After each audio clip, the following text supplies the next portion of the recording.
Muito boa noite a todos. E, antes de mais, muito obrigado pelo convite que me fizeram para aqui estar nessa noite, partilhando essa oportunidade e, em especial, numa data tão significativa como essa, que é quando a Associação Espírita, o Centro de Cultura Espírita, comemora aí o seu 17º aniversário, e é muito tempo, e aqueles que já se encontram aqui há mais tempo certamente sabem o quanto isso significa, o peso que tem nas nossas vidas individuais e naturalmente coletivas. Tá? Para mim é uma satisfação, é de grande agrado poder rever companheiros e poder participar desse encontro, dessa vivência que é estarmos nessa noite unidos e reunidos nessa oportunidade. O tema, como vocês podem observar, né, Espiritismo e Saúde, é um apanhado dentro daquilo que nos foi proposto para o trabalho dessa noite, e que nós teremos a oportunidade de observar que a nossa vivência, a nossa experiência, o nosso contato com a doutrina dos espíritos, a nossa vivência dentro da própria doutrina, permite-nos naturalmente ver que isso nos diz muito. Espiritismo, doutrina dos espíritos, a doutrina que nos foi trazida por Allan Kardec, e saúde, que é um tema de todos os dias, é um tema de todos nós, independentemente da nossa crença, da nossa fé, da nossa postura na vida. Todos nós precisamos de saúde, e bem o sabemos o quanto ela é importante para o nosso equilíbrio, para a nossa paz, né? Nós fomos buscar naturalmente aqui algumas abordagens, tá? A primeira delas, o Espiritismo e o Centro Espírita, tá? A segunda, que é a saúde na visão espírita. Depois passaremos um pouquinho sobre a condição ou a questão do trabalhador espírita. Vamos abordar algum foco nas questões de algumas dificuldades que nós podemos ter diante desse tema da noite, e partilhar também, expor e ouvir também e aprender com todos que aqui se encontram a nossa vivência nessa caminhada que é a da doutrina espírita, né? Nós vamos começar aqui, tá bem? Por avaliarmos o Centro Espírita. Isso aqui, esse gráfico, representa uma das propostas. Se perguntássemos individualmente o que é o Centro de Cultura Espírita, cada um de vocês teria uma opinião muito pessoal. Naturalmente, para dar a opinião, vocês diriam: para mim, na minha forma de ver, no meu ponto de vista, e aí teríamos as diversas explanações do que é o Centro de Cultura Espírita e do que é a Casa Espírita. Nós, para a nossa colocação da noite, entendemos por bem trazer essa que é uma delas, né? Que vê a doutrina espírita, né? Vê o Centro Espírita como aqui uma conjunção desses três fatores, que é uma casa de oração, que é um hospital e que é uma escola. Naturalmente, terão aqui aqueles que compreenderão, que dirão assim: para mim é uma escola. Eu consigo perceber, eu consigo entender como uma escola. Aqui eu aprendo isso, já aprendi aquilo, aqui eu consigo ter conhecimento para conversar sobre esse, sobre aquele assunto, dar uma direção na minha vida nesse aspecto. Para outros, irão abordar a questão como uma casa de oração. Aqui eu me encontro comigo, aqui eu me encontro com Deus, aqui eu me encontro com a espiritualidade superior, Aqui eu me revejo novamente juntamente com o Cristo, e cada um vai expor a sua vertente. Num outro aspecto, como o hospital, esse posso até dizer que talvez seja aquele que a gente mais gosta, porque a primeira vez que vamos a um centro espírita, ou acompanhando um familiar, ou levando um filho, ou levando uma mãe, uma pessoa que amamos, acompanhando um amigo que necessita, nós vamos com a finalidade de poder ajudar esta pessoa, né? Então, o hospital no sentido, no foro da natureza espiritual. Nós começamos por expor que a doutrina espírita, né, essa codificação fantástica que Allan Kardec nos trouxe, né, essa doutrina que é dos espíritos e que encontrou como primeiro centro espírita, né, a sociedade que Allan Kardec funda em Paris, e a partir daí um número imenso de núcleos, de grupos espíritas que foram nascendo, fosse na França, Portugal, Brasil, pelo mundo afora. Nós vamos encontrar que são núcleos, são grupos de trabalho que procuram aprofundar, que procuram entender, que procuram perceber a doutrina dos espíritos. Mas é no centro espírita, é na casa espírita que nós vamos poder ter esse contato mais próximo, em que nós vamos poder perceber melhor, esclarecer as nossas dúvidas, às vezes expondo nossas dificuldades. E aí,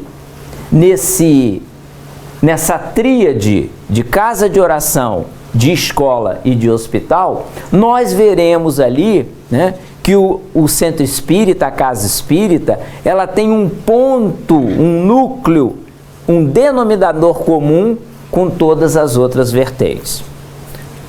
Nós começamos por dizer que este é o 17º aniversário do Centro de Cultura Espírita na Terra. Algumas obras que falam e que estudam sobre a doutrina espírita falam sobre os alicerces espirituais do centro espírita. Algum estudioso da matéria, um engenheiro, um arquiteto, um desenhista, um projetista, eu compreendo. Não estamos falando das paredes materiais. Sueli Caldas Schubert, no livro de sua autoria, Dimensões Espirituais da Casa Espírita, ela fala sobre os alicerces espirituais do centro espírita. Segundo ela, recolhendo diversas obras em que ela se orientou, a formação de uma casa como essa, em geral, precede, muitas das vezes, a reencarnação daqueles que irão fundar esta casa. Aí a gente começa a fazer contas, os números vêm, né? Bem, quando essa casa foi fundada, eu tinha 30, eu tinha 40, eu tinha 60, e você está aí falando que a casa espírita tem os seus alicerces espirituais no mundo espiritual, que aqueles que se reúnem na Terra para fundar um núcleo de trabalho como esse, já se reuniram no mundo espiritual antes da sua reencarnação. Nós começamos a fazer contas e a imaginar quanto tempo de trabalho tem da espiritualidade amiga para que um núcleo, para que um grupo como esse possa se reunir na Terra, se organizar e dinamizar um trabalho como esse. Porque os elementos que fundaram a casa, se forem conversar individualmente, um veio do norte, o outro veio do sul, o outro é daqui de Caldas, já se conhecia há muitos anos, não se conheciam e automaticamente aproximaram-se, viram, identificaram em si uma grande afinidade da alma, de ideal, de coração, de desejo, de gosto de trabalhar junto, né? De se respeitarem, de se tolerarem, para que pudessem lançar as bases desse grupo de trabalho. Então, o Centro Espírita, não apenas esse, mas falando dos núcleos espiritistas, eles precedem muito tempo antes a data da sua organização, a data do seu início de trabalhos na Terra. Em geral, os espíritos que fundam uma atividade como essa e outros que vão se consorciando ao longo do tempo, ao longo dos anos, são espíritos, são almas que se reencontram na Terra para poderem acertar os ponteiros do relógio da vida espiritual, se ajustando, dinamizando e propiciando a outros o bem que tem tanta necessidade de ser realizada. Algumas pessoas perguntarão, né? O Centro Espírita consegue ser tudo isso? O Centro Espírita consegue ser tudo isso. É apenas aqui uma interpretação. Alguns poetas escreveram: feliz quem pode estar sob o teto abençoado de uma instituição, que seja a um só tempo uma escola, um hospital e uma casa de oração. A casa espírita, conquanto casa de oração, ela nos reaproxima da divindade. Ela nos reaproxima do nosso umbigo espiritual com a vida maior. Quantos que por vezes ao que chegarem estavam de mal com Deus? Não compreendiam suas leis, não percebiam, estavam desarmonizados em si, blasfemavam, criticavam, e é no Centro Espírita que vem encontrar essa vertente. Quantos que chegaram aqui na condição de enfermos, doentes do corpo, doentes da alma, doentes da emoção. O Centro Espírita tem essa feição de hospital, em que trata tudo e todos na vertente espírita. E como escola, porque não adianta apenas eu ser tratado, não adianta apenas eu receber a bioenergia, o passe, a prece. É necessário que eu aprenda, que eu tenha o pão espiritual. Então essa é a nossa primeira abordagem em Espiritismo e Saúde. Vamos para o passo seguinte. A saúde na visão espírita. Se nós perguntássemos um a um o que é saúde, cada um daria a sua interpretação.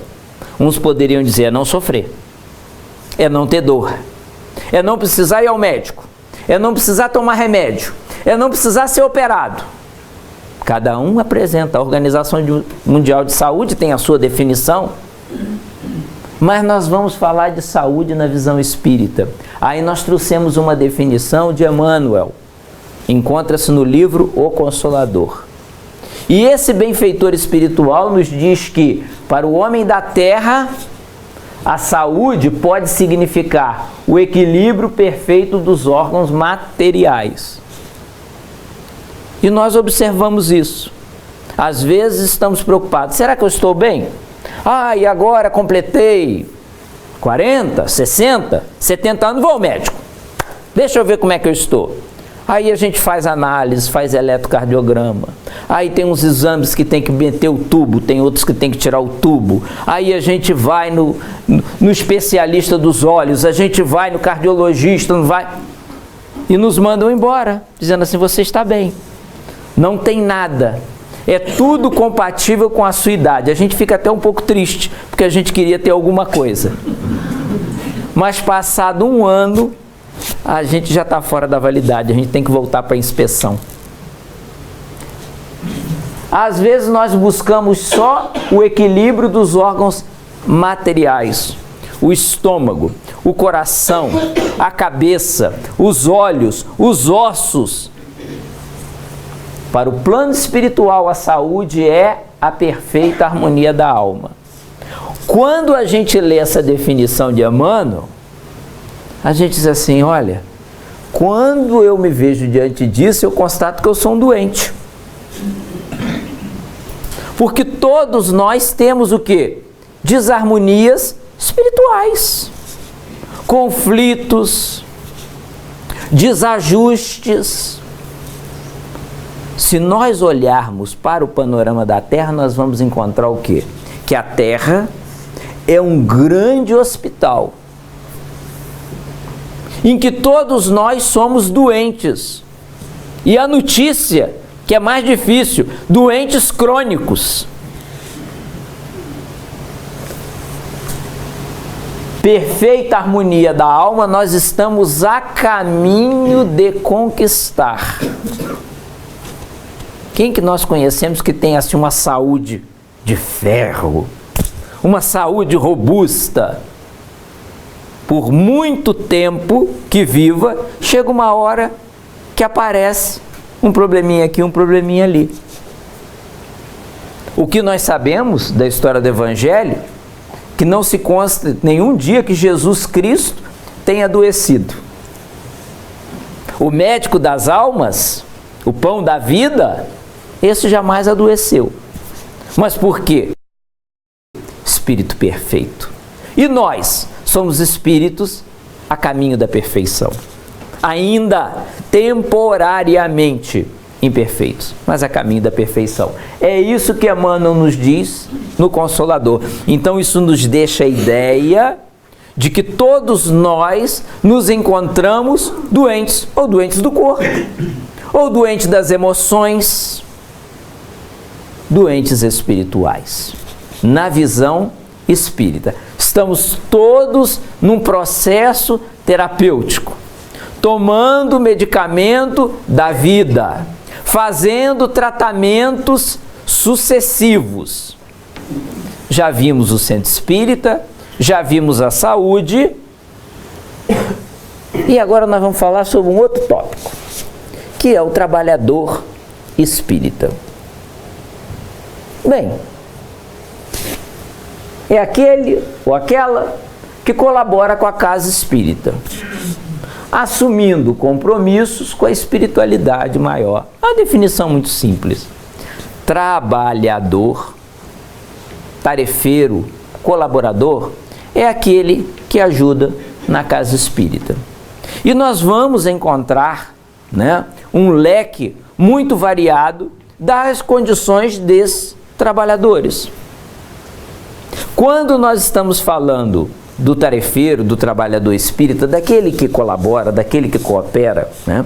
Às vezes, quando nós não percebemos muito de doutrina, nós entramos no centro espírita e achamos que aquela pessoa tem uma saúde de ferro, que nada lhe chega, nem reumatismo, não tem problema nenhum, não sofre de enxaqueca, não tem unha encravada. Com o tempo, a gente descobre que o companheiro, que a companheira, também é portador de mazelas. Também é portador ou portadora dessa ou daquela enfermidade. E às vezes surpreende para aqueles que não conhecem, que dizem assim: eu nunca pensei, você com essa cara, está sempre sorrindo, está aqui sempre bem disposto, onde é que você vai buscar força? O que os espíritos fazem com você, que a gente sempre acha que vem de fora, né? Ou o que a gente aprende com eles e começa a fazer em favor da gente? O trabalhador espírita, o colaborador na casa espírita, ele tem na sua ficha de saúde as mesmas condições daquele que não é. Certa feita, uma companheira na nossa casa falou assim: olha, eu estou muito desapontada com os espíritos. Falou, por quê? Porque quando eu vim para cá, olha, eu tinha problema disso, tinha problema daquilo, tomava remédio para isso. E eu pensei que na medida que eu fosse trabalhando com os espíritos, ou ajudando de alguma forma, tudo isso ia passar, tudo isso ia embora. E eu estou chegando na conclusão que eu estou nas mesmas condições. Então ela foi esclarecida, explicando que não é a sua condição de colaborar, de ajudar, que vai lhe dar uma ficha clínica, uma condição diferente do ser que se encontra na Terra em processo de melhoramento espiritual. Se fosse assim, os espíritas seriam privilegiados. Deus não seria tão justo, porque daria muitos outros problemas ao ateu e ao profitente de outra fé qualquer, e ao espírita um mar de saúde. Então, para a gente poder perceber, voltando à visão do início, que o centro espírita, embora seja uma casa de oração, um hospital e uma escola, aqueles que ali estão colaborando, contribuindo, também estão tomando do remédio. E se não estão, deveriam estar assumindo compromissos com a espiritualidade maior. Porque se tem os trabalhadores encarnados, os que estão no corpo, os que estão na carne, a quantidade de trabalhadores espirituais que aqui tem é muito superior ao número de encarnados. Quando você assume, você não está assumindo com o Tony, com o Lucas, com essa ou com aquela companheira. Você está assumindo com o mundo maior. O que representa uma seriedade muito grande. É com os amigos, com os benfeitores da vida maior. Já vimos o centro espírita, já vimos a saúde na visão espírita, já vimos a condição do trabalhador, do tarefeiro espírita, e aí nós vamos deixar aqui uma pergunta. A nossa saúde. Como é que nós chegamos e podemos até, o nosso contato com a doutrina espírita, pode até nem ter sido nessa instituição. Pode ter sido no outro grupo. Como estamos agora, como estaremos?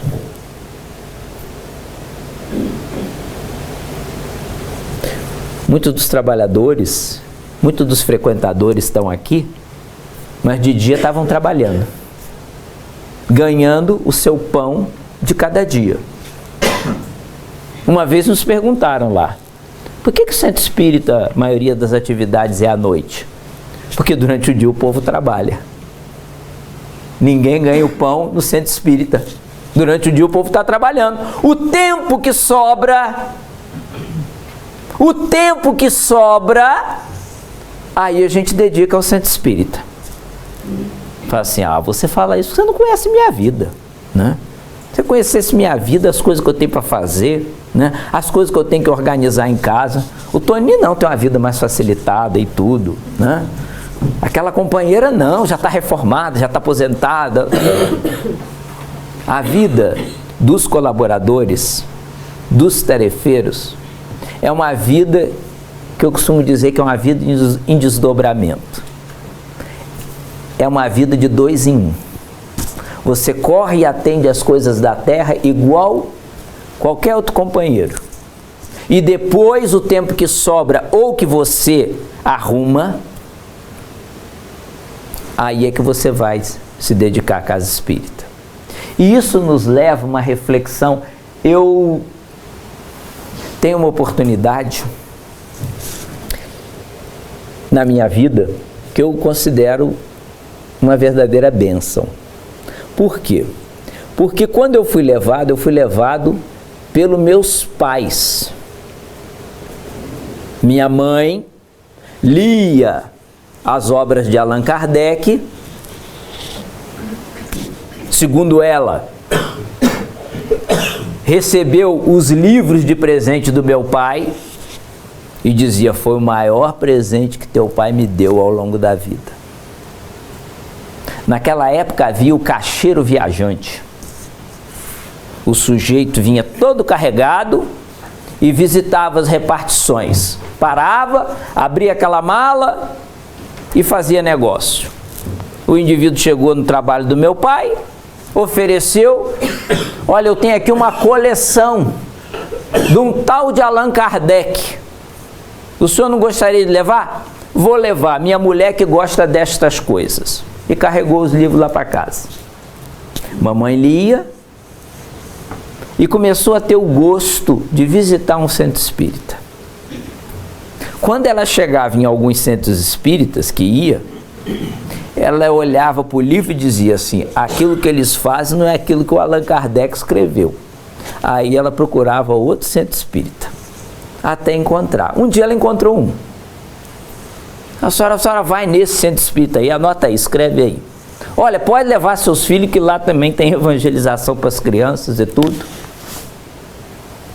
E ela foi e ali ficou. Mas quando ela foi, ela estava doente. Ela tinha problemas de saúde, que consultando os profissionais mais entendidos, não conseguiam dar resposta. Tomava os medicamentos, não adiantava. E segundo ela, viu-se livre daquele problema depois de chegar à casa espírita, participar de um grupo de estudo, fazer uma formação, um curso básico na doutrina espírita, preparar-se no exercício mediúnico e ficou ótima. Foi a condição de saúde que ela foi. Como é a condição de saúde de muita gente. Depois que a gente chega no centro espírita, como é que a gente fica? Tem alguns companheiros que eles dão uma melhorada, mas estacionam. E ficam naquela assim, falam assim, olha, quando é que eu melhoro mais? O que é que mais vocês têm para fazer por mim? O que é até bom, se a gente melhorava de vez e ia embora, não voltava mesmo. Então, às vezes, a gente encrava um pouquinho, que é para a gente continuar vindo, vai ouvindo umas palestras, vai lendo um livro, vai a um atendimento fraterno. E depois, como estaremos? Como eu disse há pouco, quando meus pais me levaram, eu tive a oportunidade de conhecer todas as formações de evangelização e depois, mais tarde, de mocidade espírita de grupo de jovens e depois, mais tarde, todas as atividades que haviam no centro espírita. Então, o senhor que ficava na livraria, eu conhecia. O porteiro, eu conhecia. O presidente da casa, eu conhecia. A senhora que tratava da assistência social, eu conhecia. E ao longo dos anos, na medida em que o tempo foi passando e eu fui crescendo, eu chegava às vezes no centro espírita e falava, sou fulano. Ah, sou fulano, não tem vindo. O que foi? Paralisou. Dona fulana, cadê dona fulana? Está ali uma outra senhora no lugar dela, uma outra companheira. Ah, não dá. Agora nasceu assim os netos, ela não consegue sair de casa. Um é epilético, o outro é diabético, o outro não consegue dormir, ela passa o dia todo à volta com os netos, já não consegue mais ver o centro espírita. E isso foi nos permitindo avaliar, ao longo de muitos anos, a saúde de quem chega, a saúde de quem está e a saúde como fica. Ninguém tem o relógio da reencarnação nas mãos para dizer aqui, eu estou muito novo para essas coisas. Sexta-feira à noite tem tanta coisa boa para me fazer. Eu vou ficar indo para centro espírita. Pelo amor de Deus, deixa o dia que eu reformar. É 66 para frente, né? Só que você pode não chegar aos 66 para frente. Nós vimos o centro espírita, nós vimos a saúde na visão espírita, falamos do trabalhador espírita e vimos a nossa condição de saúde, independentemente de sermos trabalhadores ou não, de já termos sido ou não, de almejarmos ser. Algumas companheiras dizem assim, eu adoro vir aqui no centro espírita. Gosta? Adoro. Que lugar, olha, gente educada, calmo. A gente entra, sente logo a vibração, saio daqui numa paz. Olha, você tem jeito para isso, tem jeito para aquilo, podia vir para cá ajudar. Não dá. Por quê? Muita responsabilidade. Você já viu alguma coisa na vida que não tenha responsabilidade? Vai arrumar um trabalho, um emprego e diz assim, olha, eu quero trabalhar aqui nessa empresa, mas eu não quero responsabilidade. Eu quero ser o chefe desse setor, mas não quero responsabilidade. Eu quero ter um relacionamento afetivo, mas não quero responsabilidade. Nada na vida a gente leva com irresponsabilidade. Tudo tem uma implicação. Se você assume ou se você deixa de assumir. Vamos ao passo seguinte. Olha o que Joana de Ângeles, essa benfeitora espiritual, que vocês já devem ter ouvido falar com toda certeza no livro Momentos de Saúde. Ela tem uma série psicológica e aí ela diz assim, em relação à saúde do trabalhador espírita. Saudável, aproveita o ensejo para te preservares, produzindo mais e melhor. É muito sucinto. Você está bem? Está saudável? Estou. Aproveita o ensejo para te preservares. Então, mantenha-te saudável. Haja bem. Sinta bem. Pense no bem. Produzindo mais e melhor. Esse produzindo mais e melhor é que a Joana nos coloca encostados na parede. Porque muitos, infelizmente, julgam que já fizeram tudo que tinham para fazer. Eu já dei muita casa, eu já colaborei, 17 anos, vocês não sabem o que é isso. Nossa, mãe do céu, quantas vezes eu vim para cá, fiz isso, fiz aquilo outro, quantas vezes foi preciso, produzindo mais e melhor. Quem gosta de servir não se cansa de servir. Se você precisar de alguma coisa, peça a alguém muito ocupado. Quem está desocupado nunca tem tempo, nem vai arrumar. Um que está sobrecarregado vai dar o seu jeito. Fala assim, hoje eu não posso. Espera aí, só um bocadinho, deixa eu escrever aqui. Está apontado, está no bolso. Logo mais eu pego, olho... Sexta, terça-feira deve dar. Terça-feira eu vou tentar. Produzindo mais e melhor. Saudável. Olha o que ela nos diz a seguir. Enfermo, agradece a Deus. Temos que desenvolver o hábito de agradecermos a enfermidade que nos visita. Fala assim, você é maluco, você é doido. Como é que você diz uma coisa dessa? Agradecermos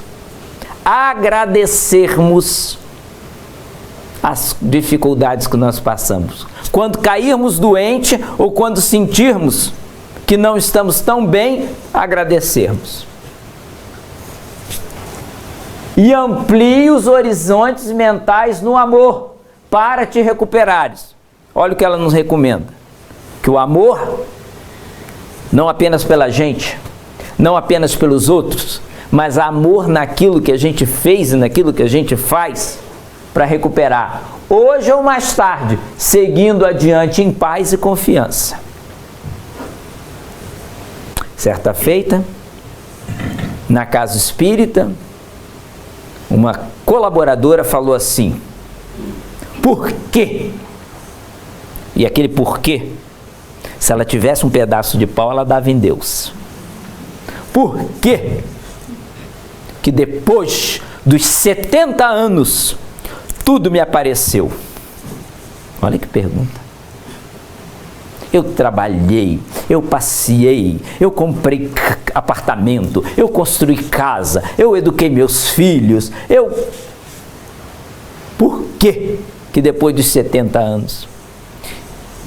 E ela recebeu a questão assim, até os 70 você teve saúde, para fazer tudo isso e muito mais. Inclusive colaborar e ajudar na casa espírita. Depois dos 70, alguns testemunhos estão sendo pedidos. Falou, mas olha que é uma coisa atrás do outro. É infarto, é fratura, é cancro, é reumatismo, é catarata. Eu não me curo de uma e aparece outra.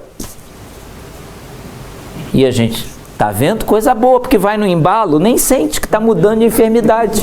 Vai tratando, fica ali ótimo. Mas vamos dar outro passo. As dificuldades. As dificuldades não é na vivência, na vida só do trabalhador espírita, mas na vida de todos nós. Gente, quantas limitações pessoais. Nós temos uma companheira que ela só frequenta o centro espírita de dia. Você, por que a senhora só vem de dia? Só quando tem atividade durante o dia, porque eu não enxergo para conduzir à noite. Tenho 80 anos, vivo sozinha. Lavo, passo, costuro, faço minha comida, ninguém tem nada com a minha vida. Mas para conduzir, tem que ser de dia. De noite, se calhar, eu vou atropelar alguém. Então, não me arrisco. Mas a visão já representa uma limitação. Já viram que às vezes, assim, mas eu sou uma pessoa autônoma. Como é que a gente reduz a nossa autonomia? Se a gente tiver um problema nos membros inferiores e não nos permitiu o acelerador e a embreagem, se a boleia que nos leva fica doente e não vai mais, como é que a gente fica? Sem o médium de transporte que nos leva, que nos deixa? Como é que a gente fica? São as dificuldades da vida de todo mundo. A redução da autonomia. Hoje nós estamos vivendo cada vez mais. Hoje nós estamos vivendo cada vez mais. Somos meninas de 70 anos. Rapazes de 80, 85, 90. Eu sinto muito quem não gosta de viver, mas nós vamos viver cada vez mais. Por que Deus não me leva? Não vai te levar. Fica por aqui que tem muito para você fazer. Então nós começamos a perder a autonomia. Netos, eu dizia há pouco, a companheira era uma mão na roda, um trabalho sem fim. O filho começou a namorar, neném, um atrás do outro. Nem deu tempo. Aí nasce um diabético, nasce um epilético, nasce um outro que não dorme. Aí a vida da vovó vai ser uma gracinha. Não sobra mais tempo para ela. Ela dizia, olha, com esses netos que eu tenho, olha, até para pintar o cabelo já não tem tempo, fazer minhas unhas, fazer minha ginástica para o meu pilates. Estou toda torta, não consigo tratar de mim, tendo que correr atrás dessas crianças. A redução da autonomia. Recentemente, uma companheira que durante anos foi para a casa espírita, participou de grupo de estudo da doutrina, grupo de estudo da mediunidade, aqueles elementos afins, fundaram uma das reuniões mediúnicas, porque na casa onde tive a oportunidade de frequentar, haviam diversos núcleos, então fundou, depois mais tarde ela dirigiu, e ia para a casa espírita, e ela dizia assim, olha, nas minhas condições, vocês vão perguntar, que condições? Nas minhas condições, que eu já não conduzo, o dinheiro mais bem empregado da minha reforma é o pagamento do táxi. Tem um senhor que é muito paciente, ele para o carro na porta da minha casa, abre a porta e espera eu descer a escada. E eu venho em câmera lenta, devagarinho, devagarinho. Aí ele pacientemente espera que eu me acomode. Depois que eu estou dentro do carro, ele me leva. Aí eu paro na porta da casa espírita. A casa espírita lá tem escada, tá bem? Aí ele para pacientemente, me ajuda a sair do carro. E eu fico esperando alguma alma boa que me ajude no amparo da escada. Chego e aquilo é uma festa, que eu quase, já nessa altura, eu quase já não saio de casa. Mas ela dizia: Lutênio, é o dinheiro mais bem empregado da minha reforma, é o pagamento do táxi quando vou ao centro espírita. Tudo isso são lutas e dificuldades que surgem na nossa vida, mas que com jeitinho a gente contorna e vai. E agora eu vou falar um pouco para vocês dessa experiência prática, juntando espiritismo e saúde. É bem verdade que a doutrina espírita ajuda e muito. Inúmeros casos em que a saúde da pessoa, a medicina não deu resposta. Há pouco tempo atrás, algumas pessoas diziam assim: seria tão bom se nós pudéssemos ir até os hospitais, as clínicas, para os doentes que quisessem que a gente pudesse fazer uma oração, aplicar o passe. Hoje, na nossa realidade, nós constatamos que nós já não precisamos ir aos hospitais ou às clínicas. A quantidade de pessoas que já vem de lá, que já esgotou os seus recursos lá e vem buscar o auxílio da doutrina espírita, é uma coisa impressionante. Impressionante. Impressionante. Cada vez mais. Então isso nos dá uma percepção do que nos ocorre nesse binômio espiritismo e saúde. Vou contar para vocês o caso de uma companheira, tá? Isso tudo casos em Portugal, tá? Não vou falar de outros. Vou falar de casos genuinamente portugueses. 17 anos, né? No nosso aniversário, a gente tem que refletir com gratidão e alegria. Essa companheira, ela foi diagnosticada por mais do que um psiquiatra como portadora de depressão nervosa. A depressão nervosa, no caso dela, tinha algumas razões, tinha alguma fundamentação, nomeadamente um dos fatores é que ela era uma das filhas de um pai que foi suicida. Então, toda a família sofreu o embate pela ação deslocada do paizinho. Então ela vinha com processo depressivo e os profissionais mais bem recomendados, até o ponto em que o profissional falou: olha, vamos internar para ver se a gente acompanha mais a miúde e conseguimos te ajudar melhor. E depois de um período sendo observada durante 24 horas por dia, testa o medicamento, testa tratamento, o profissional lhe disse: olha, não tenho mais aqui o que lhe oferecer. Tente outras coisas que possa lhe ajudar. O outras coisas ficou no ouvido. A mãe, embora não fosse uma colaboradora do Centro Espírita, tinha conhecimento nessa área. Antes da sua desencarnação, ela procurou o Centro Espírita. Começou a frequentar. E há uma altura em que ela começa a frequentar com maior seriedade. Já não se atrasa, já não falta. E tem a oportunidade de, na medida em que foi melhorando, o próprio profissional foi lhe reduzindo a quantidade de medicamentos, porque ela já não precisava. Já descansava bem, já dormia bem, já estava mais animada, e surgiu a oportunidade dela colaborar, uma vez que ela tinha alguma habilidade para lidar com crianças, no trabalho da evangelização. A depressão praticamente recolheu. uma dose muito mínima, ela ficou precisando.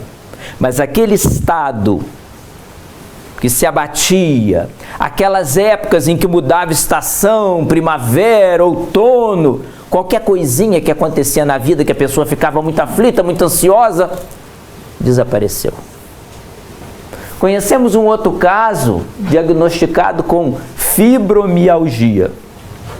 Nesse caso, a pessoa tinha muitos familiares na área da saúde, o que lhe permitiu fazer uma avaliação muito extensa com diversos profissionais e sentenciaram: seu caso é de uma fibromialgia. E isso é doença crônica, não tenha muita esperança. E ela, no contato com a doutrina espírita, começou a frequentar a casa, começou a receber passe, começou a se instruir, começou a ver o que é que ela poderia fazer, e passado algum tempo ela se candidata e realmente tinha condições de contribuir no serviço de passe. E segundo ela dizia, a fibromialgia, os seus problemas osteoarticulares, que afetavam sobretudo coluna e ombros, ela começou a melhorar. E a doença entrou em remissão. A necessidade de medicação reduziu-se acentuadamente. Tivemos o caso de uma outra companheira, participante ativa, em que sua função nos trabalhos de intercâmbio com os espíritos era conversar com os espíritos sofredores. E numa das vezes ela sentiu uma forte dor de cabeça, mas aquilo não era muito habitual e ela achou também que não seria motivo para se ela ausentar do trabalho mediúnico naquela noite. Ela foi, no final fez referência com os companheiros e um deles, em oração, disse assim: olha, dá a sensação como se você tivesse um fogo na cabeça, e aquilo passou. Os companheiros foram para casa, no dia seguinte aparecem umas borbulhas, ela vai ao médico, diagnóstico, zona na face. Quem já teve sabe do que estou dizendo. Dói que se farta. E ela procurou recurso médico, o profissional veio, aproximou-se dos olhos e depois do tratamento o médico lhe diz assim: a senhora é uma sortuda, porque a zona, do jeito que lhe deu, por aquilo que eu observo na minha experiência, era para ter lhe afetado os olhos, e isso pode dar até cegueira, e a sua foi tão branda, nem costumo ver casos assim. Ela recuperou-se, fez o tratamento, recuperou-se da zona e livrou-se de uma coisa terrível que se chama nevralgia pós-herpética, dor crônica, às vezes para o resto da vida. Um outro companheiro espírita, portador de enfisema, tudo com diagnóstico, com análises, com estudo, mas esse companheiro espírita, ele tinha uma característica: ele sempre gostou muito de visitar os doentes. A pessoa estava internada, a pessoa não aparecia, não podia, ele lá ia, visitava, prestava a sua solicitação.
encerra nos dizendo assim: aproveitar a moléstia como período de lições.